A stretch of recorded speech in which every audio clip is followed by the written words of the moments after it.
Hello and welcome to Today in the News on Vanguard Live. I am Precious Chukudi. Begin with the front pages of the papers, starting off with Vanguard. Vanguard is leading with NASS principal of officers Adamu runs into stormy waters. The writer says how APC governors tried to make Adamu retract his statement.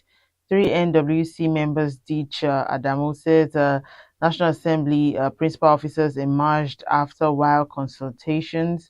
APC chairman Omisori meets Tinubu in Aso Rock. On page 4, we have Telcom's investment in Nigeria now $75.6 billion, Dambata declares. Gunshot as NIS Amotekun personnel clash in Osun State. You can see that on page 10. On page 4, we have a federal government issues a flood alert, says 14 states may record heavy rainfall. And we have on sports on page 45, 2023 WWC Super Falcons arrive Brisbane, begin full preparation. Stories above, we have a sit at home panic as gunmen attack resident traders in Southeast. All right, let's take a look at the Guardian newspaper. The Guardian is leading with FX scarcity and naira devaluation, trouble in health sector as drugs cost of care spikes by 150%. We can see the average cost of treatment up by 60% to 150% in 2 months. On page 6, Akpabio under pressure faces uproar over uneven distribution of 500 billion naira loans to SMEs. Sport levy, row over 150 million naira monthly deduction from police salary. UTM FLNG meets Tinubu on new gas plant, promises to crash price. SGF governors, editors hail the flagship at 40.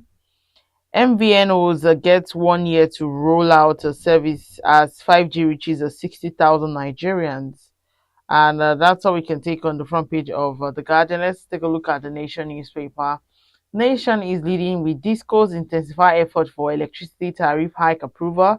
Rider says the distribution companies weighing option of gradual increase in what consumers pay. Senate Minority Leader, we will build viral opposition. Our nomination in order. And Obi not LP member when nominated. Tinubu tells Tribunal. President ABC lawyer tender Labour Party membership register. Close defense. Stories above. Jam result row. Why Midsummer was bad. 6 prof to probe result forgery. I got an SMS that I scored 249. Rep state action until probe ends. I may too visit Tinubu, OK's president's reform. You can see that on page 6. Work stalled on 24 billion naira Oshogbo Iwo Ibadan Road.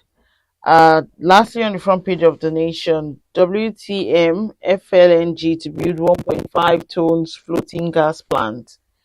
All right, let's take a look at the Punch newspaper. The Punch is leading with flood alert, state order evacuation as federal government issues a disaster warning. Rider says NEMA warns of massive flood in Kanu Delta, Kebbi, Plateau, 10 others. Akwa Ibom Delta, other residents demand alternative shelter. UTME forgery, rep orders probe fraudulent app developer risk dismissal. Lagos killer cop dismissed for shooting generator repairer dead. Nigeria exports 23 billion naira electricity. Local consumers lament outage. Stories above, we have Tinubu not indicted over forfeited $460,000. Bamidele tells the Tribunal. Lastly, on the front page of the Punch newspaper, Telcom investment hits $75 billion. 5G subscription now 60,000, and that's coming from NCC. And that's all we can take on the front pages of the papers this morning. Join us after the break. We'll be right back. Welcome back, and if you're just joining me, still today in the news on Vanguard Live, I am Precious Chukudi. And joining me to talk about some of the stories on the front pages of the paper is Mr. Oludari Maiwa, publisher of Global Financial Digest. It's good to have you join me this morning, sir. Yeah, good morning, Precious. Thanks for having me today. All right, so let's delve in. Now, we're talking about Adamu as he runs into stormy waters. There are reports that the the national chairman of the APC is facing the battle to remain the party's chairman, and multiple sources are saying that one of the factors is as a result of the chairman disowning the principal officers named by Akpabio and Abbas. What's your take? Well, thank you very much. When we look at the structure of the Nigerian political system, we find that oftentimes the government in place and the ruling party, for example, determines who become the chairman of the party. And often when you have a transition from one government to the other and the existing chairman still remain there, oftentimes it's likely that the present government want to put his own person who will protect his own interest in that position. And that's why when you have that kind of thing, you will experience conflict. We have seen that happen. Yaradua, Jonathan, and former President Mohamed Buhari. So for me, it's not strange to us to see that Adamu is having issue with the present president. And don't forget to prior to the primary of APC, president primary election, Adamu came out to announce former Assembly President Lawan at the choice, at the consensus choice of the party. So probably that will have pitched him again of animosity between two of them. So if there's any move to remove him today, I won't be surprised. And it will be a link to the system or what you have been seeing happen in the past year in the political arena. All right, let's move on and talk about this. And now the federal government has said that 14 states and about 31 communities may witness heavy rainfall that could lead to flooding. How do we prevent a reoccurrence of this perennial challenge? And that's the issue. We have been having floods all over annually, and these have been the perennial occurrence across the coastal line, across the states and towns and villages are very contagious to the coastal line. But what has government done? Why have you not resettled these people off this coastal line, off this tropical area into more secure environment? Why has government not done anything? Why is that we have to wait the annual ritual like this? Have to ask them to evacuate. Evacuate to where? Who is bearing the cost? Government are responsible towards the citizens to ensure their safety, their security, and their welfare. So government need to begin to look at it. How do we ensure?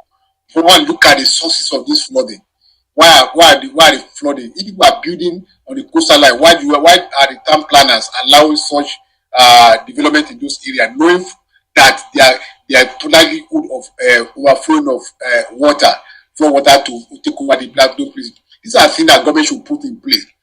What I would suggest that for a long-term solution to this, government should find a way of relocating everyone that are within the region where we have this occurrence of flooding and to more secure places, so that we won't have this challenge of every year we are asking them to evacuate to where and threat to that country and secure those environments. If you are going to build embankment to prevent from overflow of water from those rivers, government need to embark. It may be a gigantic care project, but it will serve as a lasting solution to all this yearly ritual. That's where I look at it. We have federal and state ministries of environment and other bodies that can help us contain the deleterious effect of climate change on our environment. But unfortunately, they have shortage of manpower, technical know-how, even funding to make them perform well. How do you react to this? Unfortunately, what we have is we have ecological fund. And oftentimes, regularly, the federal government disburses money to state government. But more oftentimes, the money are diverted to other means. And nobody's auditing this thing. What have you done with the money allocated to your ecological fund through to your state in the last couple of years?